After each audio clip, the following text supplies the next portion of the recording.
Welcome to the 2025 College Football Playoff Semifinal at the 89th Goodyear Cotton Bowl Classic opening news conferences featuring the head coaches of this year's participating teams. This news conference is featuring Ryan Day of 8th seeded Ohio State. I am Scotty Rogers, Vice President of Communications for the Goodyear Cotton Bowl Classic, and I'll be your faceless moderator for today's media session. Each coach will appear separately, starting with Coach Day now, and Texas head coach Steve Sarkisian at noon Central. Coach Day will begin with an opening statement, then we'll go to questions. Please use the raise your hand function to indicate you want to ask the question. When you are called on for your question, please state your name and affiliation before asking your question. Coach Day, please start us off with an opening statement. Honored to be a part of the Cotton Bowl again. Just a tremendous bowl. And, I've said this many times that, the Cotton Bowl does a great job in their hospitality. Everybody there takes a lot of pride in the bowl, and it's a great setting. Have a great opponent. Have a tremendous amount of respect for Texas, Coach Sarkisian, his staff, the players. It's going to be a great environment, and we're very excited to play in the game. All right, Coach, your first question is going to come from Michael Cohen. Michael, please come off mute and ask your question. Hey, Ryan, Michael Cohen from Fox Sports. Back when you were making the decision to give up play calling, you had talked about how it would afford you some opportunities late in the season to be involved in the team in other areas. Now that time of the year has arrived, what are some areas that you think it's really benefited you and ways you've been able to get your hands on different parts of the program? Well, I actually think, this time of year in the playoffs, I've had more time to actually be part of the football during the season, a little less. But now that, we've been in the playoffs, been able to step aside really, in terms of some of those other things and really get more involved with the football, which has been great. But certainly having Jim Knowles and Chip Kelly here allows me the opportunity to step away, be around the team, look at things that, certainly with a wider lens. And that's been very important this season. Coach, your next question is going to come from Kurt Bowles. Kurt, come off mute and ask your question. Good morning, Ryan. Morning. Texas has struggled in the run game against Georgia twice and obviously Arizona State in the Peach Bowl. And y'all have obviously played great run defense all year. Does this look like an area you feel like you could exploit Texas? I look at their offensive line, the coaches, their running backs, and I know that they're very, very talented. They're very good. So we're going to have to be at our best. I know that. And, they're always looking for balance. Again, I have a tremendous amount of respect for Sark and the way that he designs his offenses, the way he calls the game. So our defensive staff is going to be working around the clock to put a great plan together. And then our players in terms of executing the plan. And that's what's most important as we head into this week and focusing on the process. We know when we get to this point in the playoffs, we're going to be playing against great players and great scheme. And we know that, this offense has a chance to be very, very explosive. So we got to get back to work this week and focus on the game plan, make sure that, we have a good mixture of the things that we've done in the past, mixed in with things that, are possible change-ups along the way based on how they attack us.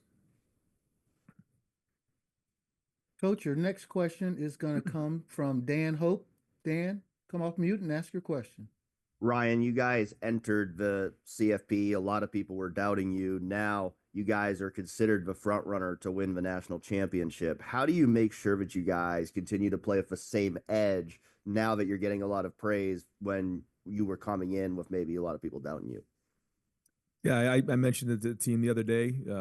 Same guys in a room as was there a month ago. And, nothing that's happened in the past or really the noise that's around the building has anything to do with our preparation and our focus and our process.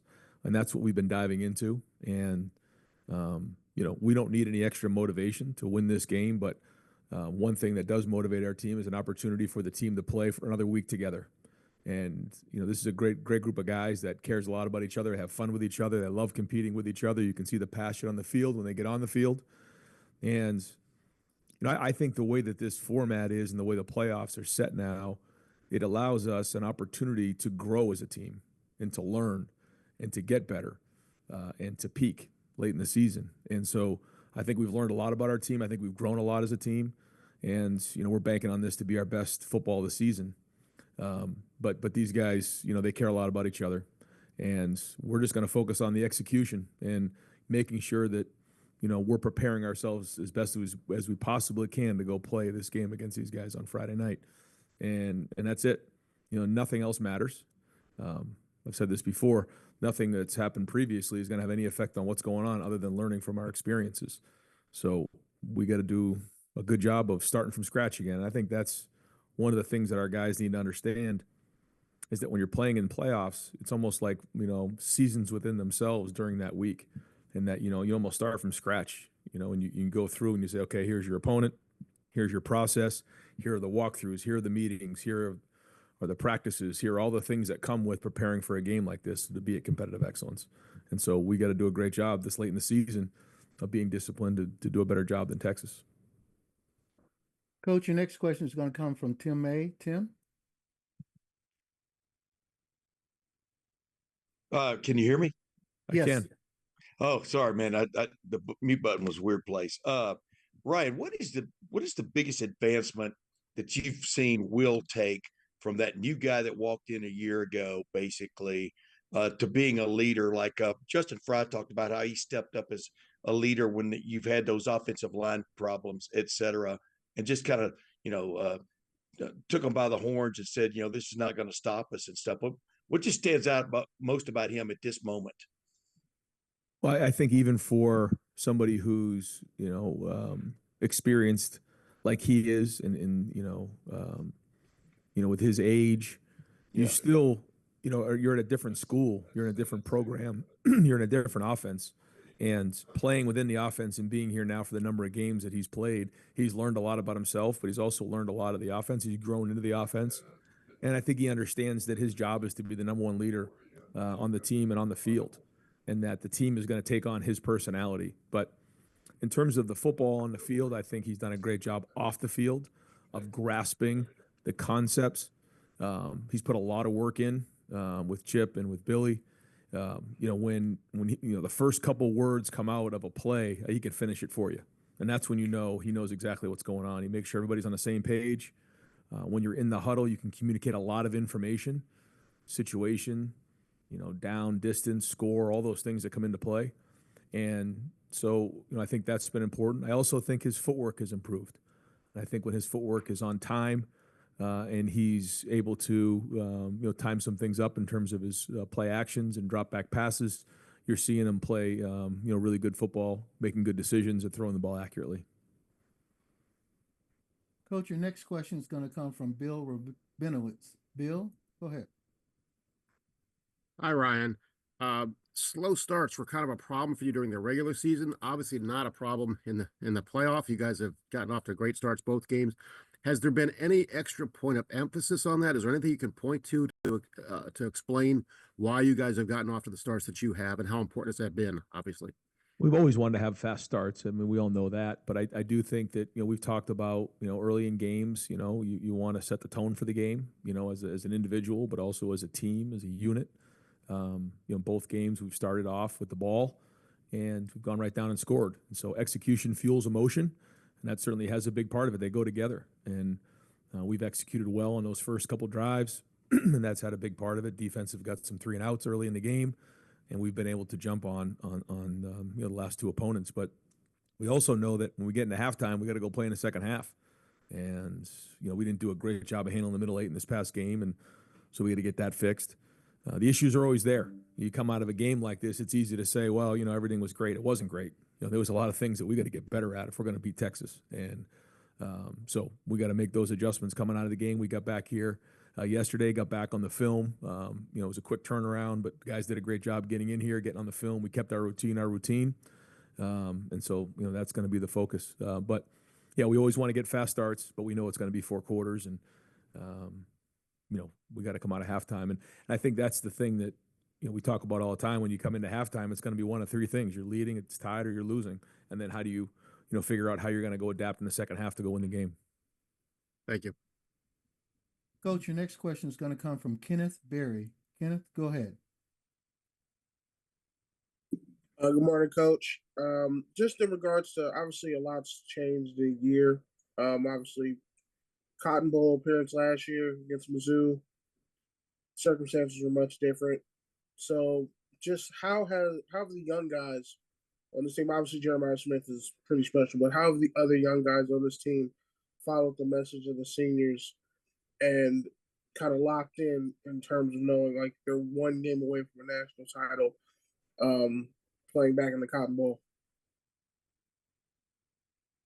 Yeah, well, we're 2 games away from a national title, and the only way that we're going to get to that final game is to win this game, and that's it. And I think yesterday we were able to talk a little bit about that, but once that's done, the Oregon game is over, and you got to move on from that, just like we've had to move on from other games in the past. And the only thing that matters is this game right here, playing against Texas. And again, our motivation right now is keeping this team together one more week.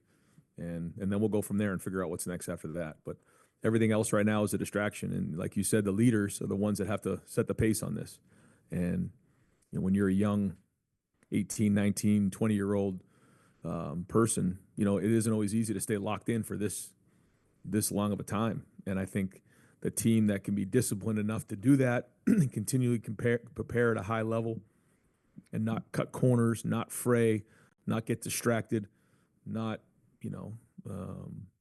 try to take shortcuts this time of year, is going to give themselves the best chance to win. And so we've got to do the best job we possibly can of preparing for this game.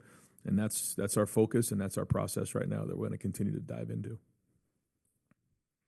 Coach, your next question is going to come from Stephen Hawkins. Go ahead. Ryan, obviously talking about AT&T Stadium, how much does the familiarity with the place help? And I know there's a special place.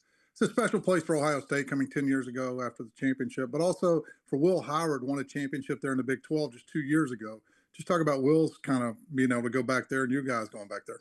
Yeah, and even for me with the TCU game, so there's a lot of history there, and I don't think that really has anything to do with anything, quite honestly. We got to go play on the field, but it's a great venue. We've had a lot of great games there, and I know we have great fans, in the Dallas area and throughout Texas, and so we know it's going to be a great atmosphere. Next question is going to come from Cedric Golden. Cedric, go ahead. Hey, Ryan, you guys knocked off the Big Ten champions after a nail-biter in October, and there are already calls for CFP reform, go figure.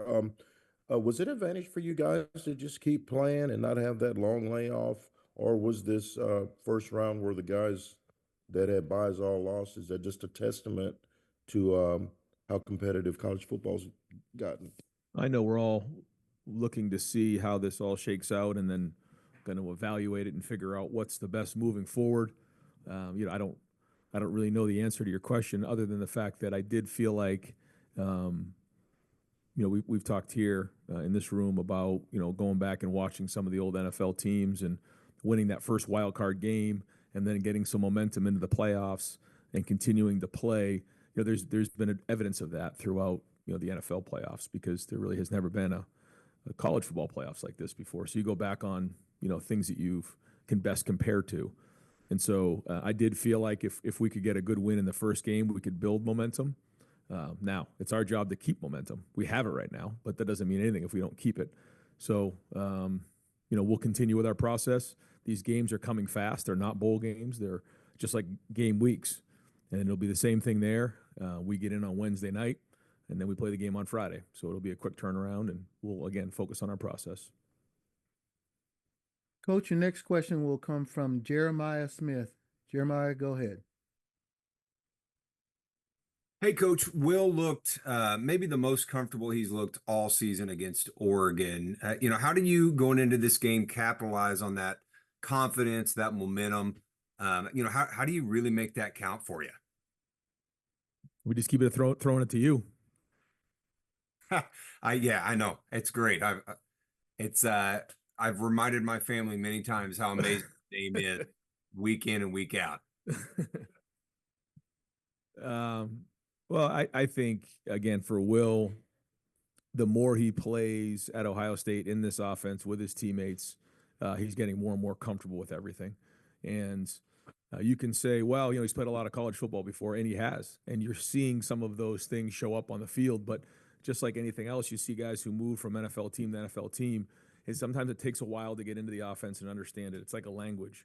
And when you can understand it, like second nature, that's when you can play your best football. So, again, what does that mean moving forward? Nothing. He's got to go do it from the first snap all the way to the end.